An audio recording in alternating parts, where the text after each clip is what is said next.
Et bonjour à tous, et déjà bonne année, bonne année 2024. C'est vrai que j'avais plus fait de vidéo depuis un moment. J'avais oublié de souhaiter la bonne année. Donc aujourd'hui, on se retrouve en 2024 pour faire une vidéo qui sort un petit peu de l'ordinaire. On va pas parler de d'ordinateur ni même de ce très joli Compaq ProLinea 5100 qui est juste derrière. Mais on va se retrouver pour parler d'un game un peu particulier parce que je trouve qu'il n'y a pas assez de vidéos françaises à ce sujet. Donc aujourd'hui on va parler du modélisme aérien, donc aéromodélisme si vous préférez. On va un peu retracer mon parcours et je vais vous faire voir les différents modèles que j'ai pu avoir au fil des années. Donc déjà quand j'étais petit, je vous raconte un petit peu ma vie, mais j'ai eu énormément de petits hélicoptères comme ça. Donc ça ça se rapporte plus aux jouets, bien sûr, livrés avec une télécommande dans laquelle on mettait des piles. Bon là j'ai pas la télécommande vu que le gars qui me l'a donné l'avait plus. Donc en fait ça reste des jouets d'intérieur. Donc je vous parle également de ce game parce que comme je vous ai dit il n'y a pas beaucoup de vidéos en français et j'aimerais expliquer un petit peu les choix à faire et les erreurs à éviter si vous voulez vous lancer là-dedans comme moi en ce moment d'ailleurs. Donc j'avais eu celui-là. Donc Lama 2, c'est un modèle de chez Valkera celui-là. Une marque une marque assez reconnue tout de même. Donc celui-là, il a plus de télécommande, comme vous pouvez le voir. Donc du coup, je l'ai un peu dépouillé. C'est vrai qu'il reste plus beaucoup de pièces. Donc ce qui est bien avec ça, c'est que vous pouvez faire les cons. Je vais pas parler chinois. Vous pouvez vraiment faire les cons avec. Vous pouvez les éclater par terre. Généralement, ça casse pas. C'est vraiment un modèle pour débutants si vous préférez. Donc on va également parler de tous les modèles qui existent, ça va être une grosse vidéo présentation. J'espère qu'elle vous plaira. Donc comme je vous ai dit, ce petit hélicoptère, ma foi je me suis bien amusé avec, mais comme d'habitude je finis toujours par les casser. Les petits comme ça, c'est tout de même assez fragile. Donc il y a quelques mois, enfin il y a un mois même pas, à l'approche de Noël, je me suis choisi un vrai modèle d'hélicoptère, un vrai pour commencer le modélisme sur le Bon Coin bien sûr, parce que c'est toujours moins cher que en neuf. Donc du coup je me suis acheté, bon, celui-là on va le mettre de côté, je me suis acheté celui-là. Voilà, j'espère que ça va rentrer, ça rentre pas mais bon on s'en fout. Donc c'est un Dragonus Pro de chez Aircer, donc un modèle qui a 15 ans. Il faut vous dire que c'était un de mes cadeaux de Noël et que on s'est fait un peu arnaquer parce que c'est un modèle qui a 15 ans. Donc forcément pour trouver les pièces ça va être compliqué. Alors je savais pas que ce game là de modélisme c'était une véritable passion. J'ai pu rencontrer des personnes qui m'ont bien aidé quand même à choisir quelques composants pour cette machine, mais j'ai fini par réaliser qu'elle était bien trop vieille. Donc, un hélicoptère comme celui-ci. Vous voyez que là, on a une barre. Une barre au-dessous des pales, donc vous inquiétez pas, j'ai mis des riselants parce que des serflex parce que j'avais pas les vis. Là, on a les pales. Vous voyez que tout est motorisé avec des petits boîtiers électroniques qui s'appellent des cerveaux, tout simplement, qui contrôlent l'inclinaison des pales, parce que ça, encore une fois, ça se rapproche plus d'un véritable hélicoptère que d'un jouet. Donc non, ce n'est pas un jouet. Donc là, on a cette barre qui s'appelle la flybar, tout simplement, qui sert à stabiliser l'hélicoptère. Je vais vous faire un petit peu le tour du modèle. Donc ça, les pales principales sont connectées comme dans un vrai hélicoptère avec l'anticouple. Ça, l'hélice de l'arrière, ça s'appelle l'anticouple. Si vous voulez, là-dedans, il n'y a pas de moteur, il y a juste les pales, qui sont inclinables aussi. Donc voilà, j'avais eu cet hélicoptère, qui est déjà d'une taille assez respectable. Vous voyez que je m'étais amusé à décaper la face avant pour pouvoir lui faire une face avant un peu plus réaliste, en collant des décalcomanies, en peignant un petit peu le cockpit, en rajoutant des autocollants, voilà. Donc maintenant on va s'intéresser à ce qui est à l'intérieur. Donc vous voyez que là on a la tâche batterie. Donc ça c'est, vous mettez votre lipo. Ça c'est un game pareil que je connaissais pas. les batteries de LiPo, ça ressemble à peu près à ça. Moi, je me suis acheté voilà, une Tuon Energy de 5000 mAh. Avec les connectiques, bien sûr, qui vont pour mon hélicoptère. Donc, alors, après le porte-batterie, on a les 3 cerveaux, qui sont ici et là. Donc, eux, ils vont aller contrôler l'assiette. Ça va être également, comme je vous ai dit, une vidéo présentation, donc on va beaucoup parler, il n'y aura pas de test à proprement dit. Mais voilà, donc on a les cerveaux ici qui contrôlent l'assiette et l'inclinaison des pales, et on a un cerveau qui est caché là-dedans, vous le verrez pas, hein, qui contrôle l'hélice arrière, l'inclinaison des pales de l'hélice arrière. Après ça, on a le contrôleur moteur, qui s'appelle aussi l'ESC, en anglais si vous préférez.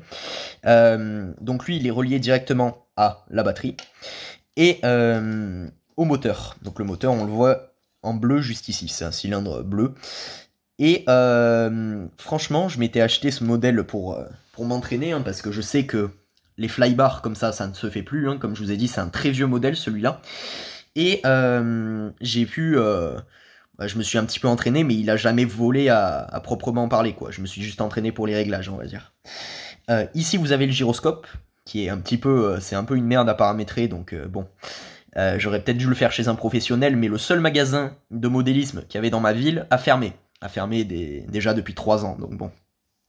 C'est un petit peu dommage, j'aurais pu bien me faire conseiller, mais j'ai préféré me débrouiller, comme d'habitude. Hein. Donc, faites pas attention à ma voix aussi, je pense que je vais tomber malade d'ici quelques jours. Hein. Ma voix, elle a un petit peu des problèmes. Donc, on a la couronne qui est reliée au pignon moteur, le moteur comme je vous l'ai fait voir, le petit cylindre bleu juste en dessous. Et tout le reste est un châssis carbone. Donc celui-là, je sais pas s'il est réellement carbone, parce que logiquement le carbone c'est plus noir. Là c'est gris, donc on va dire que c'est de l'aluminium, hein, c'est très léger. On a le récepteur avec l'antenne juste au-dessous des patins d'atterrissage. Donc le récepteur, il ira avec votre télécommande. Donc ça, oui, il faut toujours acheter une télécommande par hélicoptère, et elles sont pas vendues avec. Généralement, si vous avez des vrais modèles de pro, les télécommandes, c'est à vous de les acheter et à vous de les personnaliser avec toutes les touches paramétrables et les joysticks, bien sûr. Donc voilà, donc ça c'est l'hélicoptère que je me suis acheté il y a 1 mois. Personnellement, j'ai très peu d'espoir de le voir revoler un jour. Là, en soi, il me manquerait juste les vis pour les pales, mais ça se trouve plus. Et surtout que si je commence à l'écraser, vu que j'ai jamais fait de vol en hélicoptère de pro, quoi, tout simplement, je risque de péter des pièces et forcément de plus jamais les retrouver, ou alors à des prix qui valent le prix de l'hélicoptère. Donc celui-là, c'était un de mes cadeaux de Noël, comme je vous ai dit. J'en étais très content parce que ça fait quand même une belle maquette. Hein, il peut ne pas voler, ça restera quand même une maquette. Je le garderai, bien sûr. Hein. Donc je vais juste vous faire un petit test.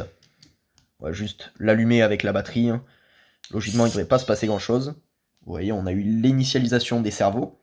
Et le bip caractéristique du moteur, du contrôleur moteur plutôt. Donc, je vais pas le laisser brancher plus que ça, hein, vu que ça sert à rien.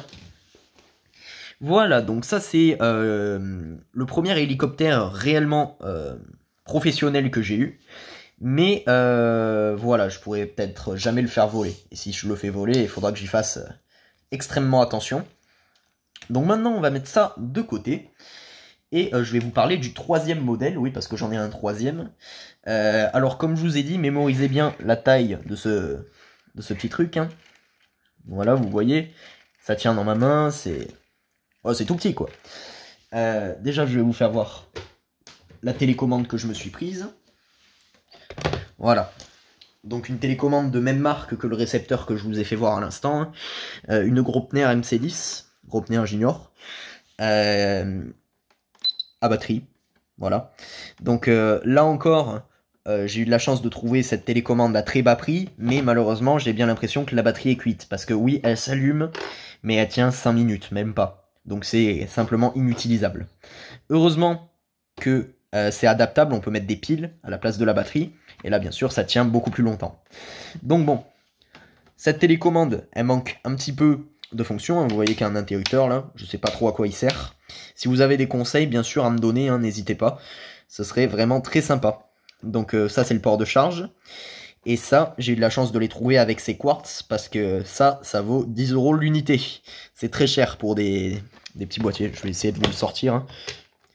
Donc ça, en gros, c'est ce qui relie votre récepteur à votre télécommande, à votre radiocommande plutôt. Voilà, donc c'est des tout petits boîtiers comme ça, des tout petits composants que vous mettez dans votre télécommande. Il y en a un autre sur le récepteur aussi.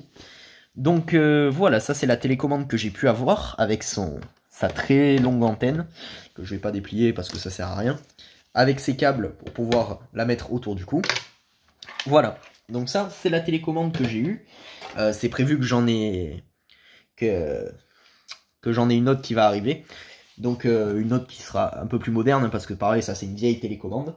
Et donc je vais vous faire voir le modèle que j'ai eu il y a quelques jours, hein, que je vous ai teasé d'ailleurs en post YouTube.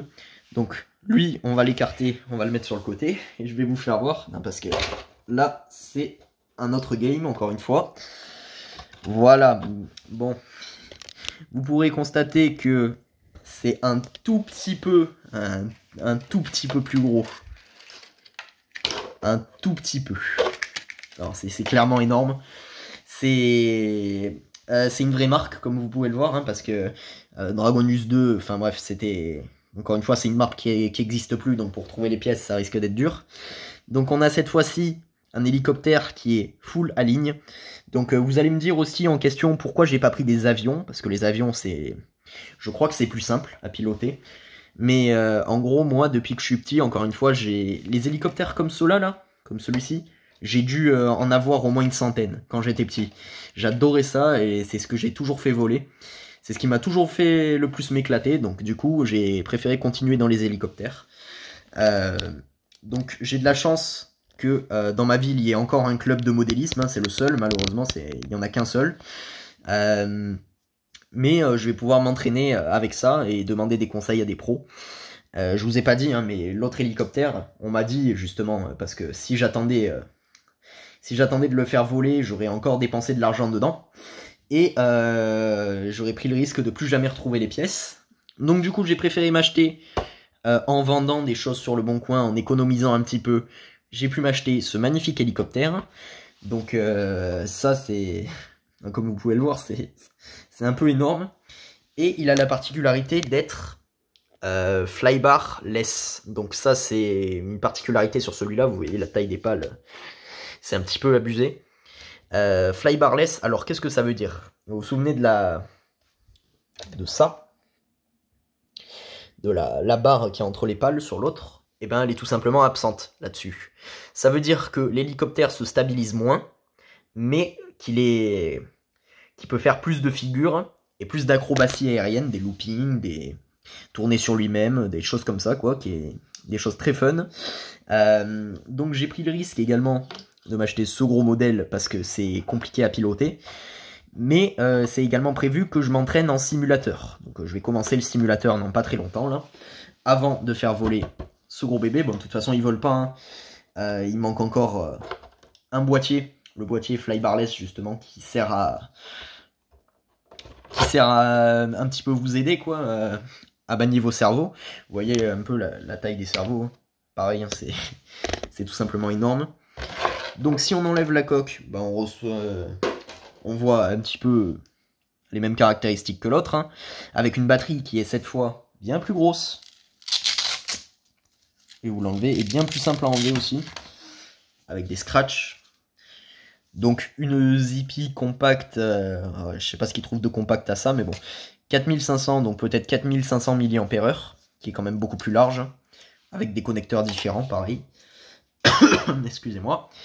On retrouve, pareil, le contrôleur moteur, qui est, comme d'habitude, bien plus gros, et le moteur, qui, lui, est cette fois énorme, hein. Donc, déjà que l'autre, quand il démarre, il fait un bruit de tronçonneuse, j'imagine pas celui-là. Donc, voilà, c'est pour ça que je vais attendre d'être bien formé avant de pouvoir l'utiliser. Vous voyez que les cerveaux, pareil, hein, il y en a trois, hein, les deux du haut, un ici, et un qui est caché sous la queue pour contrôler l'hélice arrière, hein. Que dire de plus sur l'hélice arrière, si ce n'est qu'elle fait littéralement la taille de l'hélice principale de l'autre hélicoptère. Hein. Voilà, avec 2 grosses pales.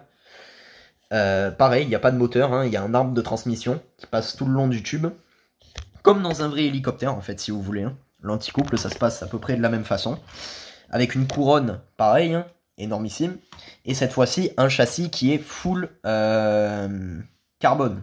Donc plutôt léger. Hein, ça n'empêche pas la bête de peser son poids.